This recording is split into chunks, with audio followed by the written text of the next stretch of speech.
A woman pulled from the rubble of a collapsed building in Turkey's Diyarbakir after being trapped for 122 hours following the region's deadly earthquake. It's a brief moment of relief in a tragedy that's killed more than 25,000 people. Although some are still being pulled from the debris on Saturday, few rescue efforts now result in success. Hopes are fading in both Turkey and Syria that many more survivors will be found. Sites like this one in Gaziantep house dozens of empty graves ready for mass burials. It's now been some 5 days since Monday's devastating 7.8 magnitude quake, Turkey's worst since 1939. In Kahramanmaraş, close to the quake's epicenter, there were fewer visible rescue operations amid the concrete mounds of fallen buildings. UN Aid Chief Mark Griffiths visiting the area on Saturday.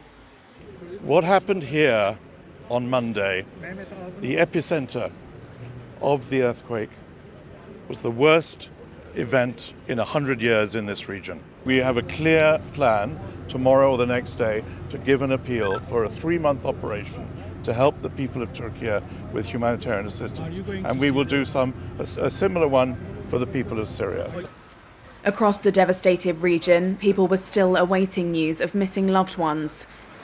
In Syria, relief efforts are complicated by the more than decade-old civil war.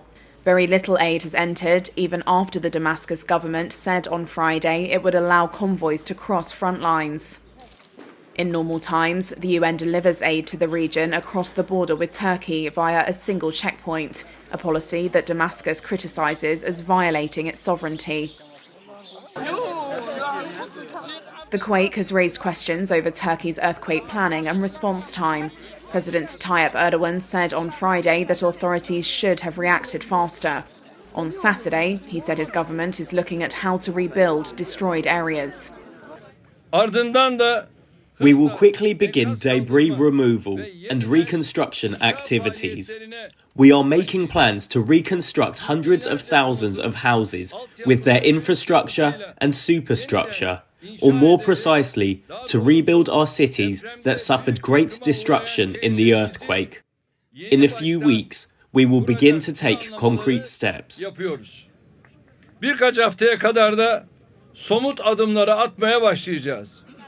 The disaster hit as Erdogan prepares for national elections scheduled to be held by June, and at a time when his popularity was already eroding amid the soaring cost of living and a slumping Turkish currency. Simmering anger over the delays in aid delivery and rescue efforts is likely to play into the election.